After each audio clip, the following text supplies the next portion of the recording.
Book 6, Canto 2, The Way of Fate and the Problem of Pain. Then, after a silence, Narad made reply. Tuning his lips to earthly sound he spoke, and something now of the deep sense of fate weighted the fragile hints of mortal speech.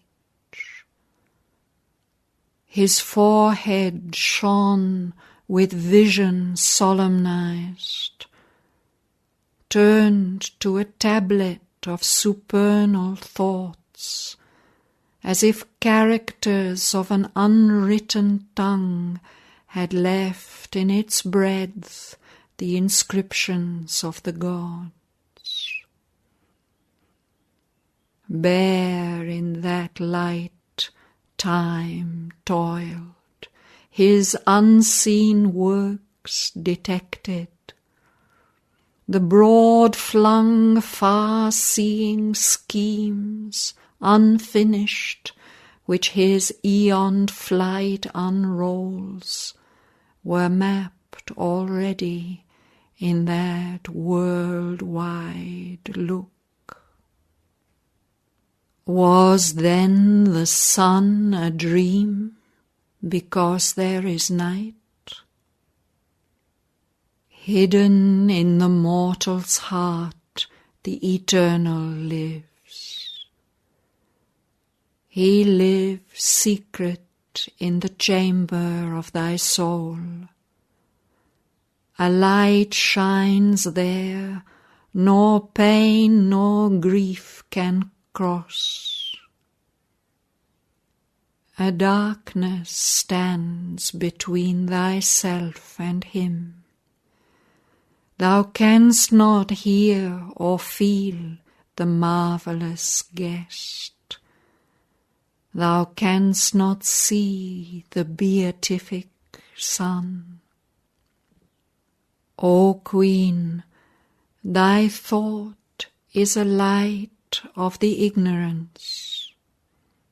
Its brilliant curtain hides from thee God's face.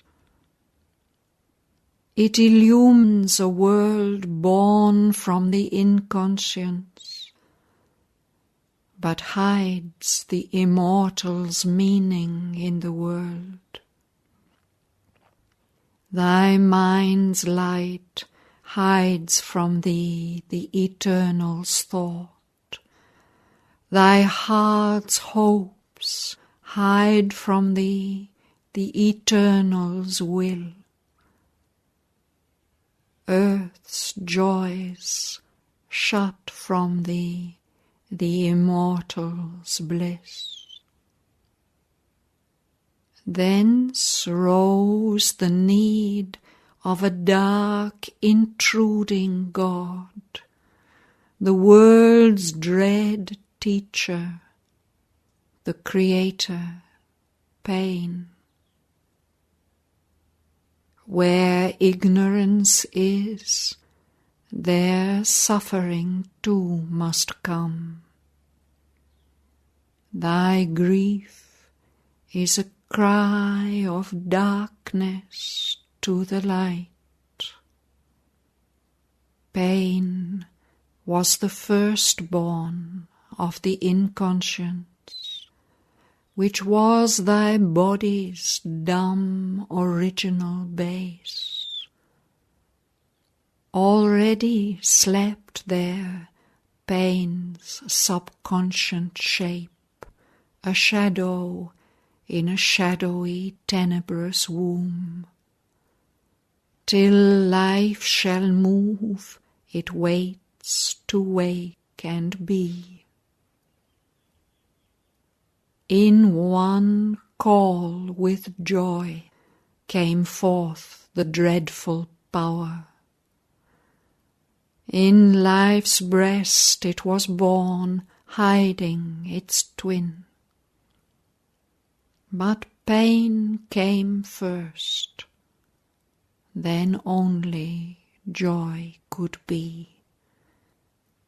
Pain ploughed the first hard ground of the world's drowse. By pain a spirit started from the clod. By pain life stirred in the subliminal deep. Interned, submerged, hidden in matter's trance, awoke to itself the dreamer, sleeping mind. It made a visible realm out of its dreams. It drew its shapes from the subconscient depths, then turned to look upon the world it had made. By pain and joy, the bright and tenebrous twins, the inanimate world perceived its sentient soul. Else had the inconscient never suffered change. Pain is the hammer of the gods to break a dead resistance in the mortal's heart, his slow inertia as of living stone. If the heart were not forced to want and weep, his soul would have lain down content at ease, and never thought to exceed the human start, and never learned to climb towards the sun. This earth is full of labour, packed with pain. Throes of an endless birth coerce her still. The centuries end, the ages vainly pass, and yet the Godhead in her is not born. The ancient mother faces all with joy, calls for the ardent pang, the grandiose thrill.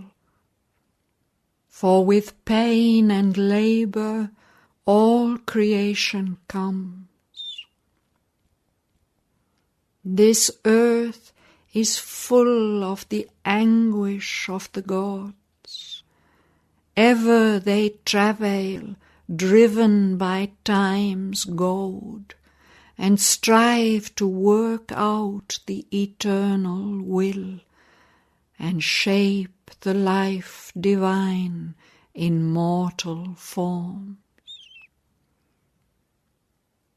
His will must be worked out in human breasts, against the evil that rises from the gulfs, against the world's ignorance and its obstinate strength, against the stumblings of man's pervert will, against the deep folly of his human mind, against the blind reluctance of his heart.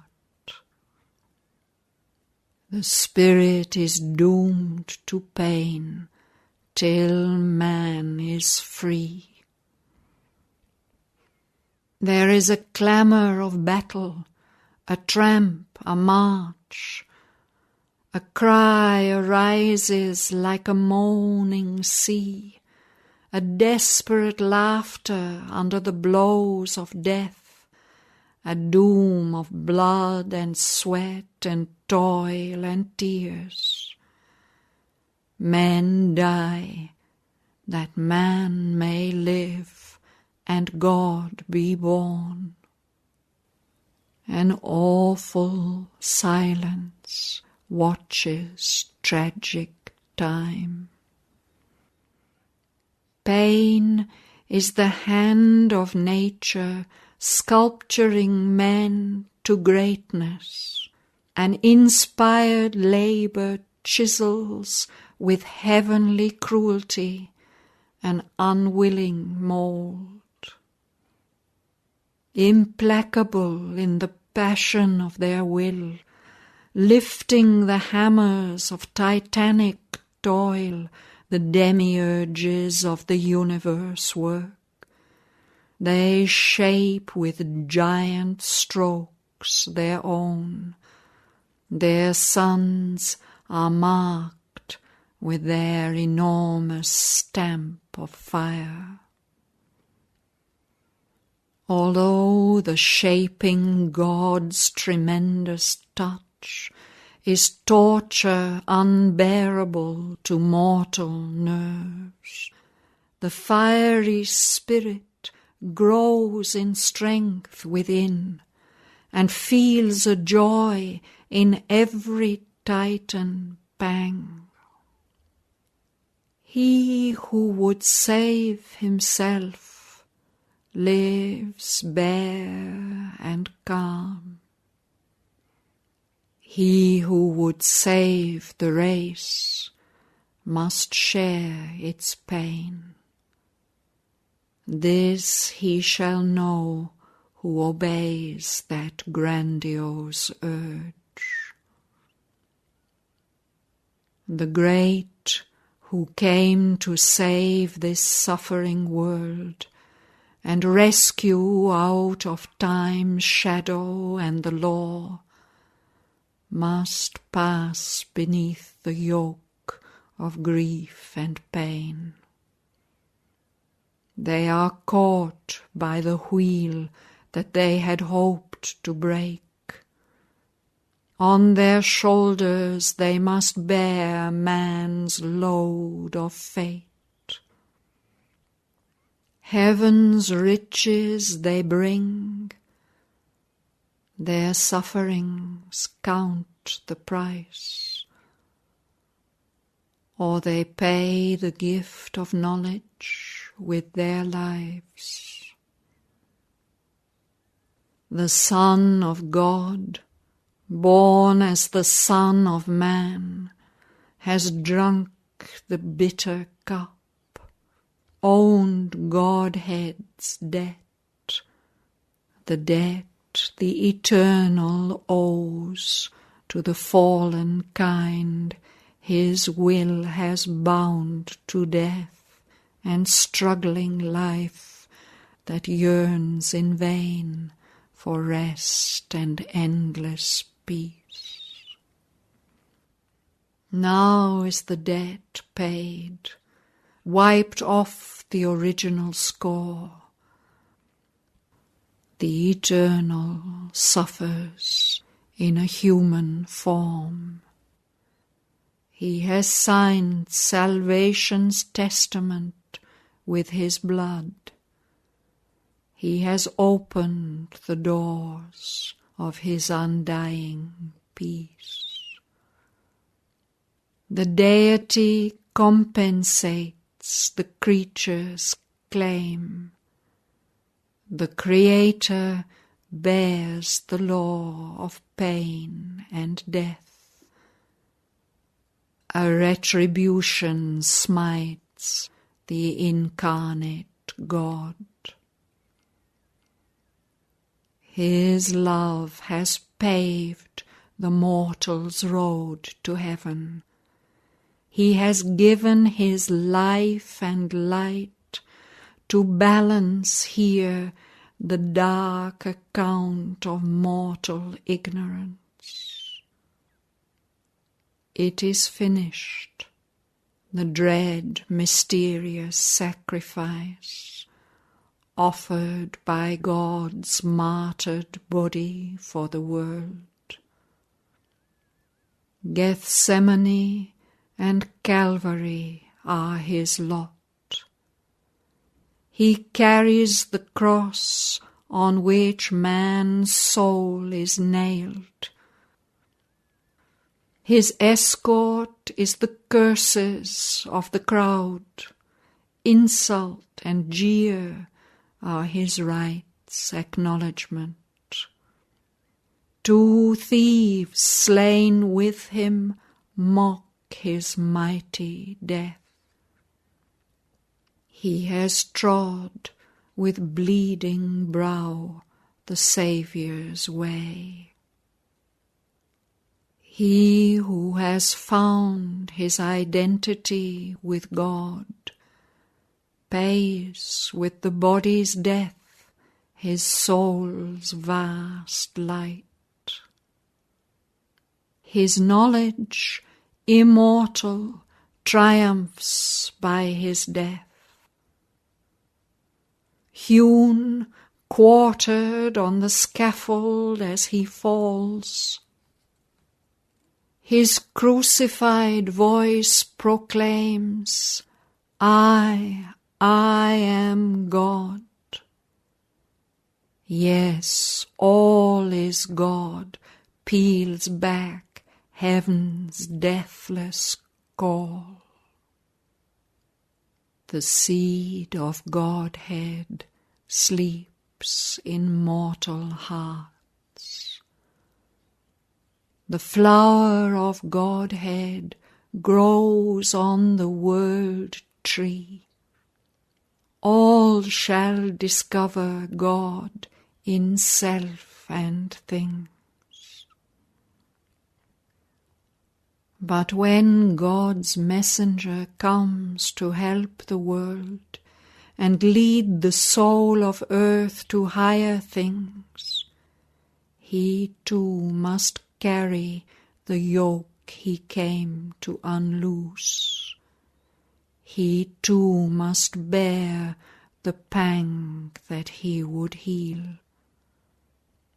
Exempt and unafflicted by earth's fate, how shall he cure the ills he never felt? He covers the world's agony with his calm. But though to the outward eye no sign appears, and peace is given to our torn human hearts, the struggle is there, and paid the unseen price. The fire, the strife, the wrestle are within. He carries the suffering world in his own breast.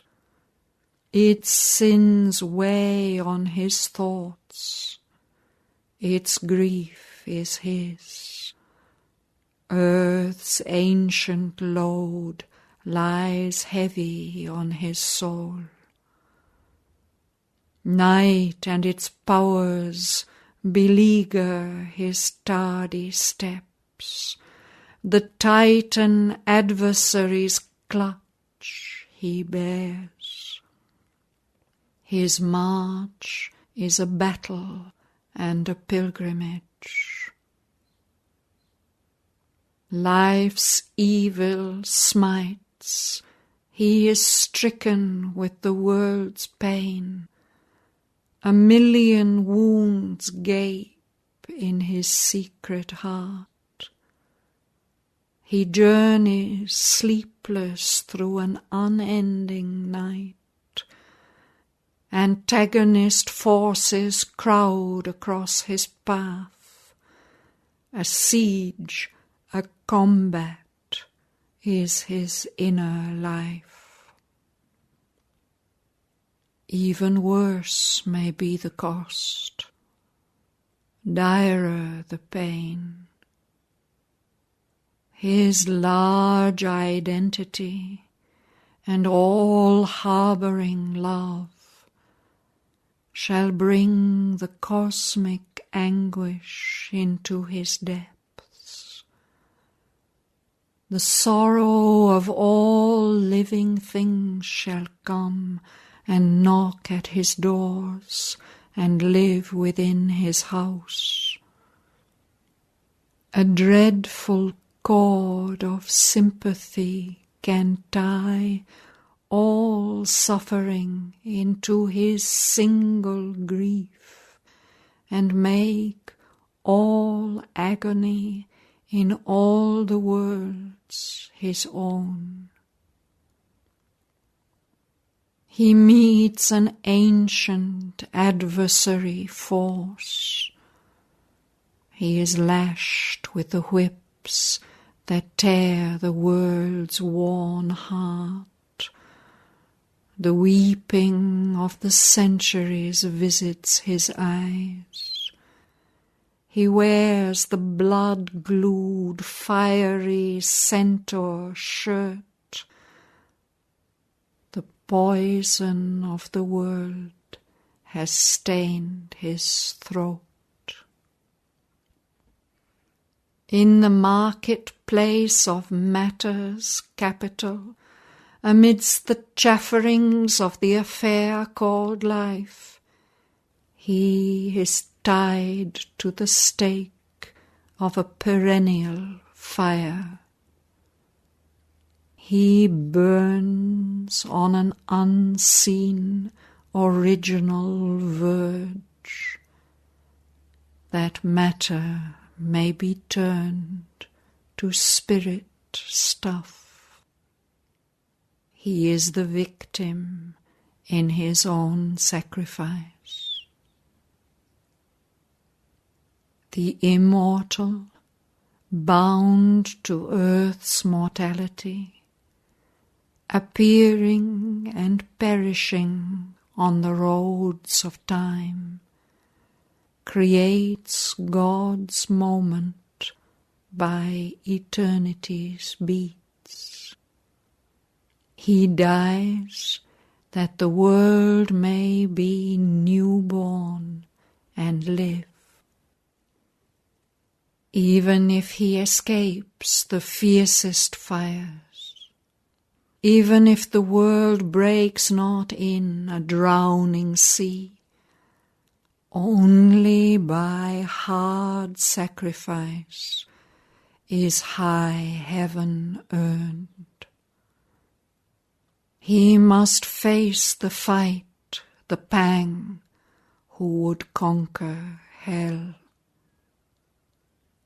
A dark, concealed hostility is lodged in the human depths, in the hidden heart of time, that claims the right to change and mar God's work. A secret enmity ambushes the world's march.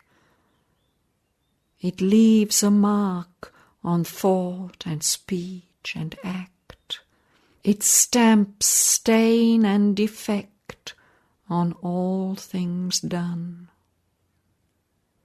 Till it is slain, peace is forbidden on earth. There is no visible foe, but the unseen is round us. Forces intangible besiege, touches from alien realms, thoughts not our own overtake us and compel the erring heart. Our lives are caught in an ambiguous net. An adversary force was born of old, invader of the life of mortal man. It hides from him the straight immortal path. A power came in to veil the eternal light, a power opposed to the eternal will diverts the messages of the infallible word, contorts the contours of the cosmic plan. A whisper lures to evil the human heart. It seals up wisdom's eyes, the soul's regard. It is the origin of our suffering here. It binds earth to calamity and pain. This all must conquer who would bring down God's peace. This hidden foe lodged in the human breast, man must overcome or miss his higher fate. This is the inner war without escape.